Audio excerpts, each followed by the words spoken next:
አንቺ ምን አይነት ወንድ ነው ወንድ የሚመስልሽ? እንደ ባሌ አይነት ኦፍ ኮርስ ኤንድ እንደሱ አይነት ትሬት የያዙ ሰዎች አሉ እኮ በቃ ምንም ሪዲፋይን ማድረግ ማንችለው በቃ ስናየው ኦ ሂዝ ማንሊ ወንድ ነው የምንለው አለ ስናያት ሴት ናት የምንላት ሴት አለች እኮ በቃ ምንም ኮምፕሮማይዝ የማይደረግ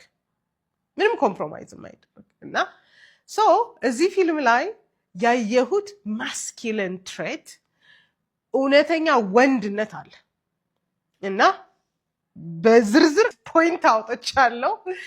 ሞስት ኦፍ ኦል ወንዶች እንድታዩት ፈልጋለሁ። ወንዶች አንዳንድ ወንዶች የእናንተ ፐርፐዝ ሴትን ማስደሰት የሆነባችሁ ወንዶች አላችሁ። የእናንተ ፐርፐዝ ሴት ማስደሰት አይደለም፣ ሚስታችሁን ማስደሰት አይደለም። የእናንተ ፐርፐዝ ከዛ ያልፋል።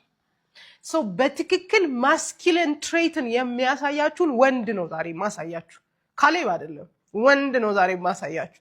እሺ ፊልሙን አልነግራችሁም አሁን ስቴይ ቲዩንድ።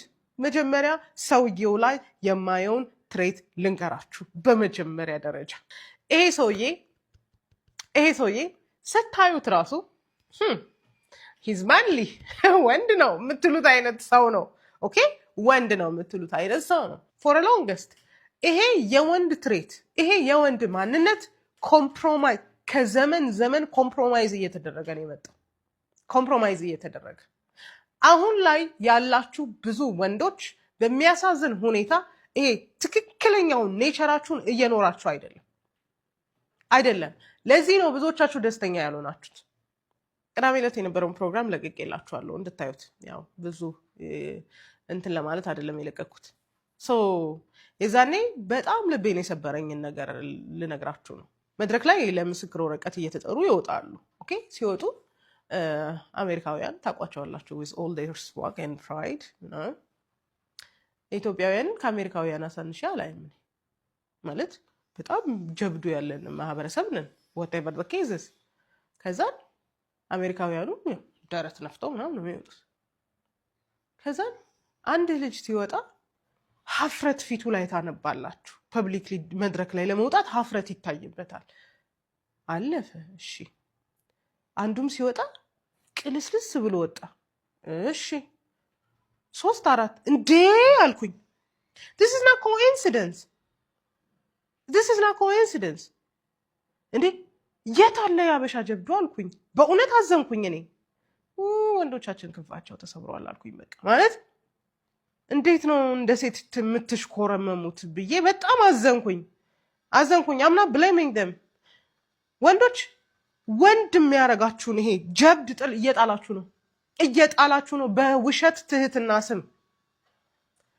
ፈሪ የሆናችሁ ነው። ፈሪ ወንድ ብሏል ልዩ። ፈሪ የሆናችሁ ነው። where is your pride እንዴ? የሀበሻ ወንድ የምንመካበት እኮ ኩራቱ ነው፣ ጀብዱ ነው። where is your pride? ከዛ ስመጣ መንገድ ላይ ከሹፌሩ ጋር እየተከራከርን ነበር። ያው ታቆኛላችሁ በጣም ነው መለፈልፈው። ከዛ ኧረ ማስኪዩሊኒቲ በሱ አይገለጥም አለኝ። እንዴት ነው የማይገለጠው? አንድ የወንድነት ማሳያ እኮ ካሬጅ ነው፣ ድፍረት ነው፣ ሰው ፊት ለመቆም አለማፈር ነው። ከዛ ነው ያው ዘመናዊ ምናምን ሆኖ የለ ታሰማምሩት የለ።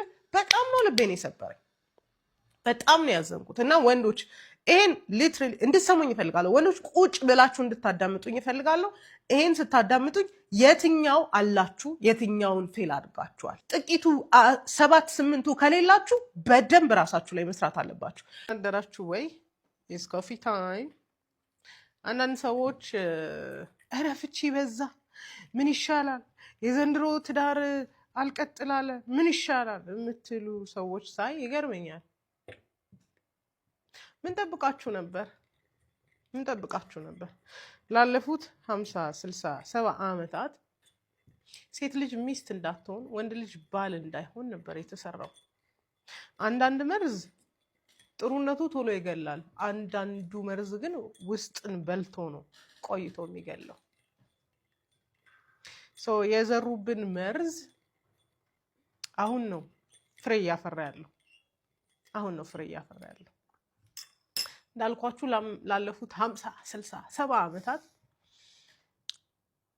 ሴትን ሚስትነትን ሳያስተምሯት፣ ሴትን ቤተሰሪነት ሳያስተምሯት፣ ሴት እናት ስትሆን እንዴት ልጆች መከባከብ እንዳለባት ሳያስተምሯት ድል አድርገው ደግሰው ይድሯታል። ቤት ማጽዳት ሳትችል ቤዚክ ቁርስ መስራት እንኳን ሳትችል ዲግሪ ያለሽ ተማሪ ዋናው መማርሽ ነው ብለው ሩሜት እንድትሆነው ድል አድርገው በኩራት ይድሯታል። ወንዱንም ኢሞሽናል ማስተሪ መሪነትን፣ ራስነትን፣ ስሜትን መግራትን ሳያስተምሩት የማያውቀው ባልነትን እንዲሆነው ከቤተሰቦቹ ያላየውን መሪነት እንዲኖረው ድል አድርገው ይደግሱና ይድሯቸዋል። ለትዳር ማኑዋል ሳይሰጠን እንዴት መኖር እንዳለብን ሳያስተምሩን ትዳር ከኛ ይጠብቃሉ። አይገርማችሁ? እና መጀመሪያ ያልተማርነውን ነገር ከየት እናምጣ? የቀድሞ ቤተሰቦች በአያቶቻችን ዘመን ሲያገቡ ባሎቻቸውን እንዴት መያዝ እንዳለባቸው በደንብ አድርገው ያሰለጥኗቸዋል። በሁሉ ነገር ነው ምላቸው አይደለም እንዲህ በምግብ በምን ሴክሹዋሊ እንኳን ከባሎቻቸው ጋር እንዴት መሆን እንዳለባቸው እናቶች ለልጆቻቸው ያስተምሩ ነበር። እኛ ጋር ስትመጡ ምኑንም ሳያስተምሩን አካዳሚክ ኤክሰለንስ ብቻ እንዲኖረን አድርገው ደሞዝተኛ ብቻ አድርገው ያጋቡናል። and most of all ሴቶችን ኢንዲፔንደንስ አድርገው ባሳደጉበት ልክ ወንዶቹን ደግሞ ሁሉ ጊዜም ቢሆን ጠንካራ ሴት ፈላጊ አድርገው ያሳድጓቸዋል። so what were you expecting?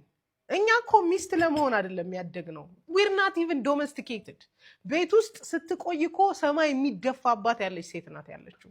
what were you expecting? ያልተማርነውን ከየት እናምጣ? ችግር ሲመጣ ሁሏም ሴት ተንደርድራ ትዳሯን ሴቭ ለማድረግ ትሮጣለች። ፍራስትሬሽን ሲመጣ ሁሏም ሴት ተደናብራ ትዳሯን ሴኪዩር ማድረግ ትፈልጋለች። ግን ከየት ታምጣው? ጥበቡንስ ከየት ታምጣው? for the past 50 60 70 ዓመት ሲደረግ የነበረው የሴትን ጥበብ ነጥቀው ጥንካሬን የሰጧት፣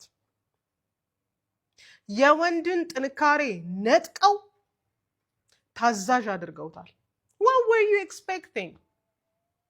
አሁን እኮ ችግሩ የማይዘምንን ነገር ለማዘመን ጥረት ስናደርግ ነው። የማይዘምንን ትዳር ለማዘመን ጥረት ስናደርግ ነው። ትዳር አይዘምንም፣ ዘምኖ አያውቅም፣ መዘመን አይችልም። ለዚህ ነው ፌል እያደረግን ያለ ነው። ስለዚህ ዛሬ ላይ በቃ አንቺም ተው አንተም ተው የማያስብል ጉዳይ ነው ያለው።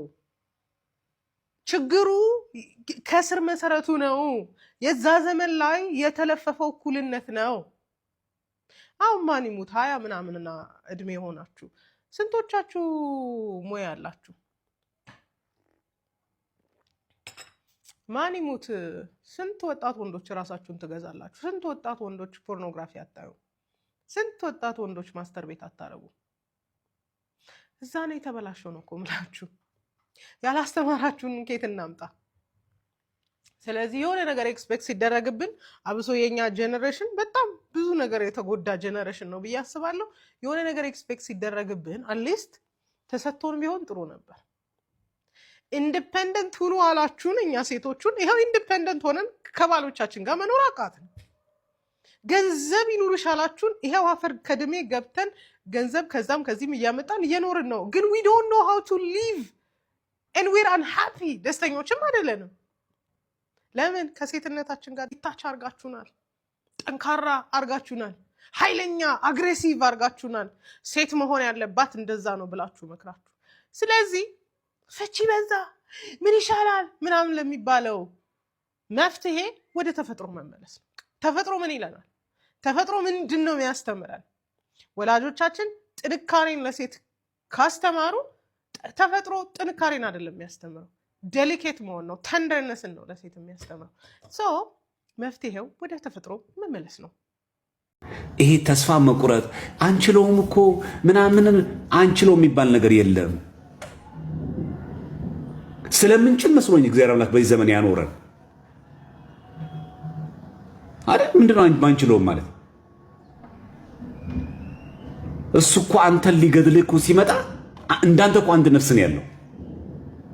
ልትገድለው እንደምትችልም እኮ እያወቀ እኮ ነው ነፍሱን አሳልፎ ሰጥቶ እኮ የሚገልህ። ያንተ ነፍስ ከሱ ይለያል አይመስላችሁ?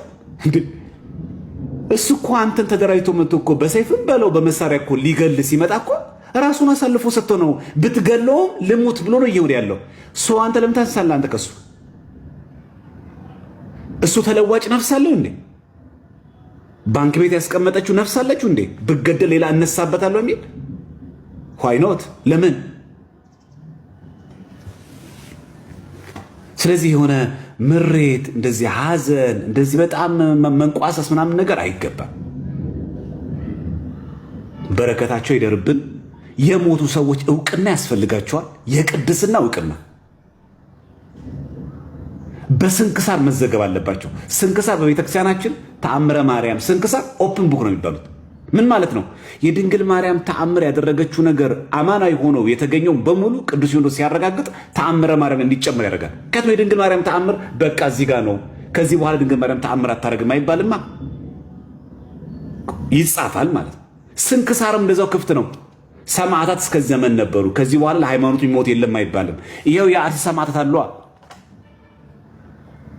ተረት ተረት ለሚመስለው ሰው፣ ውሸት ለሚመስለው ሰው መዘገብ አለባቸው።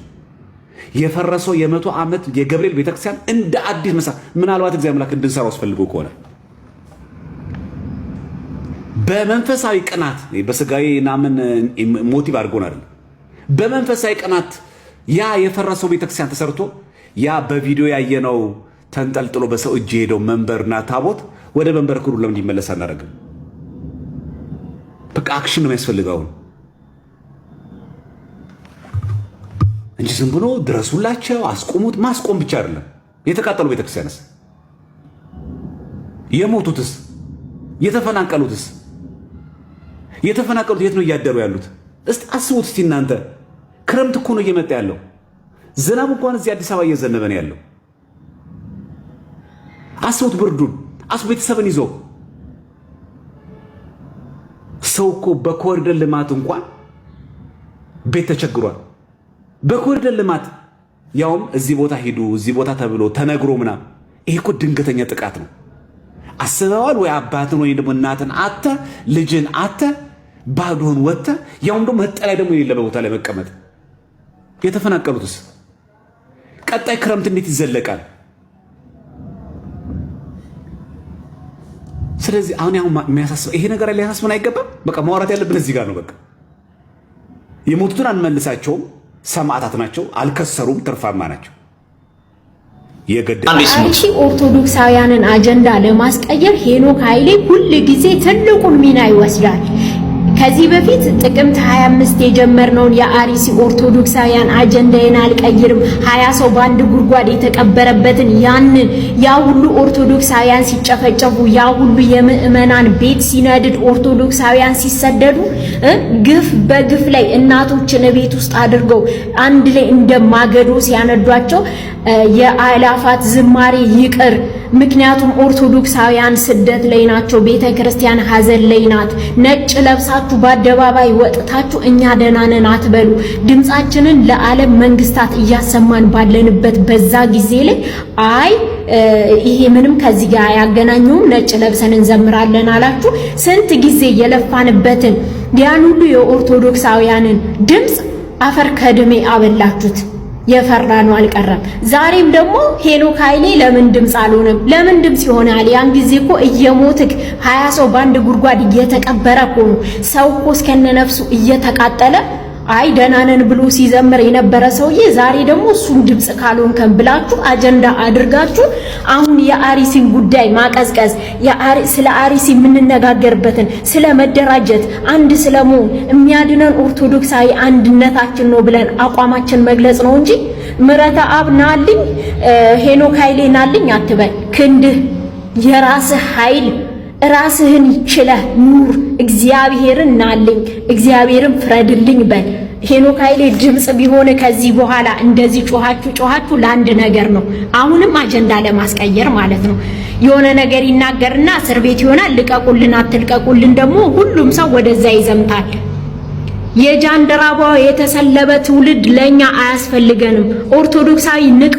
እንዴ እስከ መቼ ድረስ ነው ሰውን የምንለምነው? እስከ መቼ ድረስ ራሳችንን ችለን እርስ በርሳችን በየቤታችን በየጎረቤታችን በየሰንበት ትምህርት ቤቶች በየማህበራት ተነጋገር። ሄኖክ ኃይሌ መጥቶ ከሞት አያድንህም። ከተናገረ ለሃጃው ነው፣ ካልተናገረ ለሃጃው ነው።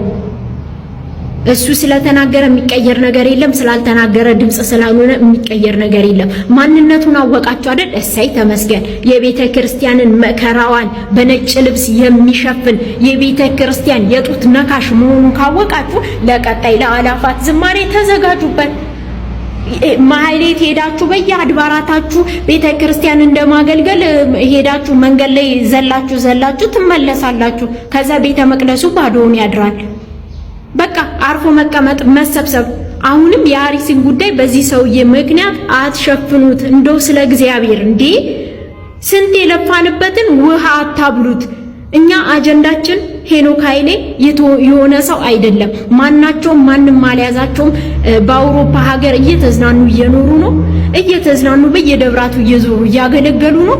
በቃ አርፈን እንቀመጥ። እኛ ለራሳችን ድምጽ ነው።